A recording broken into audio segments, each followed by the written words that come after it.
Pessoal, aqui é a professora Isadora, tudo bem?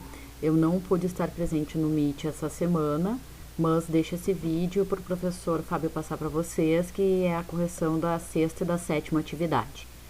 A sexta atividade era um questionário sobre o iluminismo e os filósofos. O iluminismo ele é um movimento intelectual extremamente importante, né? Ele vai ter reflexos na história durante muito tempo. Até hoje, né, a gente vai lá e evoca ideias iluministas para poder, por exemplo, defender a democracia. Então, nesse questionário, era importante que vocês colocassem o que foi o iluminismo e qual era o objetivo dele. Isso é muito importante, né? Que ele é um movimento intelectual e que ele defendia a razão para combater um obscurantismo que era dominado pela Igreja Católica e reforçado pela nobreza. Também tem que entender essa sociedade que é governada por uma monarquia absolutista. Essa monarquia absolutista ela é definida por uma centralização de poder na mão do rei, que é também fortalecida pela nobreza que o apoia. Os iluministas contestavam esse absolutismo, tinha que colocar isso na questão 3. Essa questão estava com um equívoco ali na pergunta, mas depois eu retifiquei lá no nosso mural. E por fim, e que eu acho que está sendo um problema, é vocês, eu já tinha falado isso, é vocês colocarem a justificativa. Justificativa não é vocês colocarem assim, eu gosto do John Locke porque ele influenciou nas ideias dos Estados Unidos, da independência dos Estados Unidos. Tá, e por que tu acha que a independência dos Estados Unidos foi importante? Tu tem que dar o teu ponto de vista, não pegar uma parte que já tá ali no texto e botar aquilo como se fosse a justificativa. Isso é uma questão, tá? Ainda sobre a questão, aliás, já sobre a correção da sétima atividade. Essa daí é só o texto. Eu tenho trazido essa atividade, mas eu acho que vocês têm que se dedicar um pouco mais. Quem tiver dificuldade em sublinhar, editando no documento original, eu vou pedir mais uma vez, faz no caderno. Eu já estou retornando trabalhos que eu vejo que estão sendo feitos de uma maneira mais, assim, desinteressada. Tá, pessoal? Então, se não souber, reescreve no caderno que é melhor. Sublinha toda a informação, não as frases pela metade, porque vocês têm que reler aquilo e aquilo tem que fazer sentido. E é assim que vocês vão exercitando o que é fazer um resumo. Um resumo não é eu copiar um parágrafo até a metade. Um resumo é eu pegar a ideia geral daquele parágrafo e diminuir, né, e somente selecionar aquilo que for importante. Tá, pessoal? Tô correndo aqui para dar tempo, não ocupar muito tempo de vocês. Aí eu peguei, então, a correção, peguei a atividade 7 e sei que para vocês fica pequeno, mas, por exemplo, desse texto da Revolução Gloriosa e da primeira Revolução Industrial, aquele primeiro parágrafo que falava assim, por que a indústria é importante, o que era importante mesmo? Era colocar ali, ó, o processo de industrialização em larga escala teve início na Inglaterra e está relacionado à Revolução Puritana, que já estudamos, e com outra revolução, que é a Gloriosa. Isso é importante, tá? No seguinte parágrafo, explicar que a Revolução Puritana, então, foi o que consolidou pela primeira vez, ou tentou consolidar uma república na Inglaterra.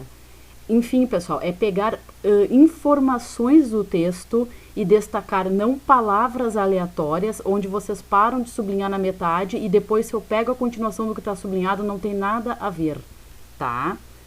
Agora vamos então para alguns apontamentos importantes desse texto. Esse texto, ele veio depois do texto da Revolução Puritana. A Revolução Puritana ocorreu na Inglaterra em 1640, tá? Metade do século XVII.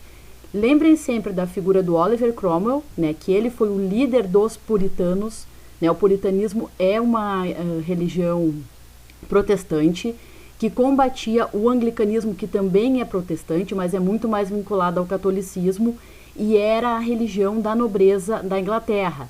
Então, os puritanos, eles eram contrários a um bando de privilégios que tinham os anglicanos, que era a nobreza, e também a alta burguesia já. Essa revolução aqui, ela tem uma conotação, um sentido mais religioso. Opa, passei aqui. Mais religioso. Qual é a consequência dela? A implantação da república. Isso é uma novidade. A Inglaterra sempre foi monarquia. O único período em que a Inglaterra foi uma república foi nesse período aqui, após a Revolução Puritana. Não se acalmam as coisas, tá? A República da Inglaterra não dá certo. Os burgueses, né, a alta burguesia, juntamente com parte da nobreza, restitui, né, traz de volta a monarquia, que é então a chamada Revolução Gloriosa. Gloriosa porque não houve derramamento de sangue, conforme vocês viram no texto. Também vai ocorrer na Inglaterra, já no final do século XVII. Figura marcante é o Guilherme de Orange, e é uma disputa travada entre o parlamento inglês e o rei. Por quê? Porque o rei anterior ao Guilherme, que era o Jaime II, ele queria o poder total, né? Ele queria o poder absoluto. E a essa altura, a sociedade, né, inglesa não queria mais, os súditos ainda, né, também não concordavam mais, e vai se travar uma disputa política que vai ter como consequência uma monarquia parlamentar. O que é isso? O rei não tem mais o poder absoluto. E isso foi uma transformação muito, assim, importante na Europa, né? Ela vai respingar, por exemplo, na Revolução Francesa. Dessas duas revoluções, o que vocês têm que guardar? Qual é a consequência? A primeira Revolução Industrial. Tá? A primeira Revolução Industrial colocou a Inglaterra assim como o grande império que vai dominar durante alguns séculos boa parte do globo terrestre. Vamos seguir aqui, eis o Oliver Cromwell, né, para vocês terem uma ideia de como ele era.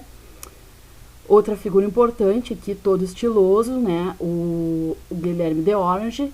E por fim, então, uma imagem da Revolução Industrial que a gente vai estudar melhor posteriormente. Bom, pessoal, é isso. Espero que vocês tenham uma boa aula. Muito obrigada.